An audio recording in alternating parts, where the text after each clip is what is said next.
Comme quoi, dans la vie, il faut prendre des risques. Quand tu boxes à l'étranger, tout le monde le sait, tu pars avec 2 rounds de retard. La France devrait prendre un exemple sur l'Angleterre. On a rempli Bercy grâce à ce combat-là. On devrait faire plus de combats comme ça. Il perdra. Et il y a de grandes chances qu'il ne perde pas KO même.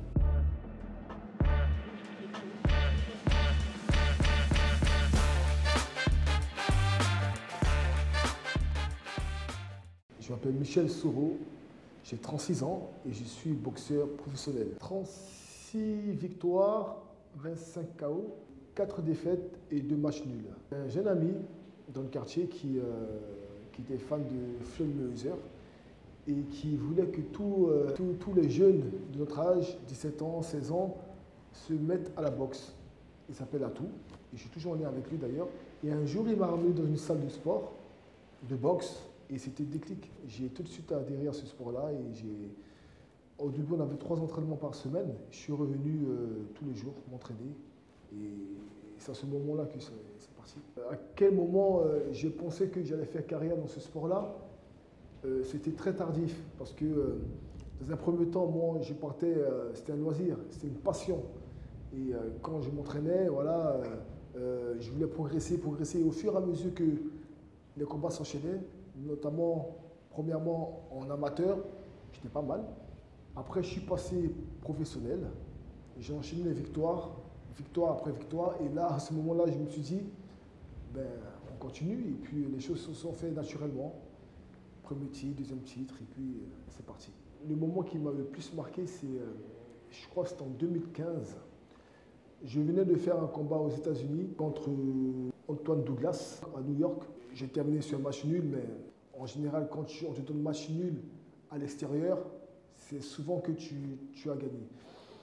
Et en rentrant à la maison, on me classe pour le titre européen en poids moyen. Il faut savoir que je suis en super welter, une catégorie en dessous. Les négociations aboutissent, le combat est prévu en mai ou juin, je crois, de l'année 2015.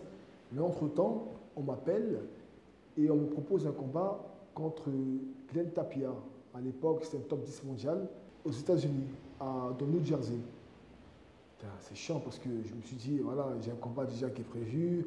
En plus, le mec, il était très bon à l'époque. Si je perdais ce combat-là, le titre européen, je ne pouvais pas le faire. J'ai réfléchi, je me suis dit, écoute, c'est pour ce genre de challenge-là que j'ai fait ce sport-là. Donc on y va, à plusieurs conditions. La première, c'est que j'ai le meilleur camp de préparation pour moi, qui était Big Bear. C'était la première fois que je partais m'entraîner à Big Bear Lake chez Abel Sanchez. Je ne suis pas resté bien longtemps, je suis resté 4 semaines. Mais 4 semaines d'enfer, de souffrance. Et finalement, j'ai fait ce combat-là et j'ai gagné par KO au 4e round. Et c'était le combat qui m'a propulsé vraiment dans ma carrière. Après ce combat-là, ma carrière a pris une autre tournure. Un mois après, j'ai fait aussi ce championnat d'Europe en Italie, chez l'adversaire, que j'ai gagné par KO au 8e round. Comme quoi, dans la vie, il faut prendre des risques réfléchis. En tout cas, il faut mettre toutes les chances de son côté pour arriver, pour se rapprocher des 100% de ses capacités quand tu montes sur le ring. Même si au début, on est outsider, on n'est pas forcément favori, mais il faut se donner les moyens pour doubler le pourcentage de victoires qu'on a au début des pronostics. Je ne me suis pas fait beaucoup voler dans ma carrière. J'ai été plutôt chanceux, on va dire, sauf l'année dernière. J'ai combattu pour une demi-finale mondiale contre Kurmanov en Russie. Je gagne le combat. Il faut savoir que quand tu boxes à l'étranger, tout le monde le sait, tu pars avec 2 rounds de retard. Mais normalement, quand tu fais une grande différence, tu gagnes de 4 ou 5 rounds, il n'y a pas de discussion, on te donne la victoire. J'ai fait le combat et tout le monde était unanime que j'avais gagné ce combat-là. Mais moi, j'avais largement gagné ce combat-là et on donne une décision partagée à l'adversaire. Au final, sur le coup, ça a fait un petit peu mal parce que je voulais rentrer avec la victoire, mais voilà, dans les vestiaires, c'était moi qui reconfortais ma team en disant que voilà, calmez-vous les gars. Au final, le monde de la boxe a vu que j'avais gagné ce combat-là. Donc, même si sur leur papier, ils n'ont pas donné la victoire, mais tout le monde sait que j'ai gagné ce combat. Et ce qui s'est passé, c'est que sur certains classements, lui, il est sorti de certains classements du top 10 et moi, je suis rentré. Lui et son équipe, ils ont perdu en crédibilité, à contrario de moi qui suis monté. On ne peut pas revenir en arrière, les choses sont faites maintenant. Comme je t'ai dit, voilà, Ce qui est marrant, c'est que j'ai fait une interview avec la télé russe et même les Russes m'ont dit, voilà, on est pour notre champion, pour notre boxeur, le local, mais tout le monde sait que c'est une honte et ça n'honore pas notre public, notre pays. Ce qui s'est passé, c'est qu'il y a un juge ou deux, même les deux juges qui m'ont donné perdant, ont eu des sanctions. Il y a un qui a eu 10 mois de suspension et l'autre 6 mois normalement.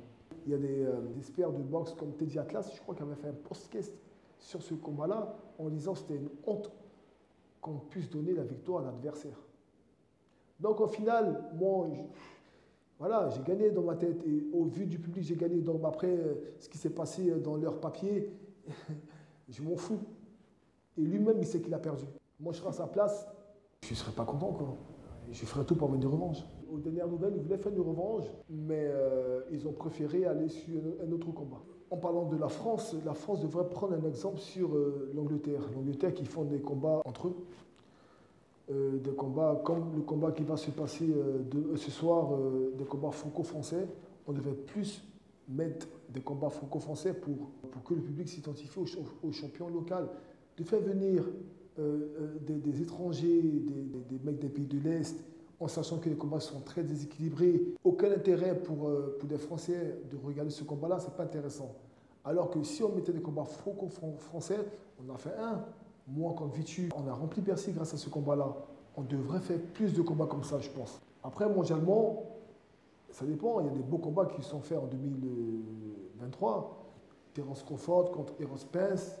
Il y a eu beaucoup de gros combats en 2023. Après, il y a des beaux combats qui se passent actuellement dans les Émirats arabes, aussi à Dubaï. En Angleterre, il y a encore des beaux combats.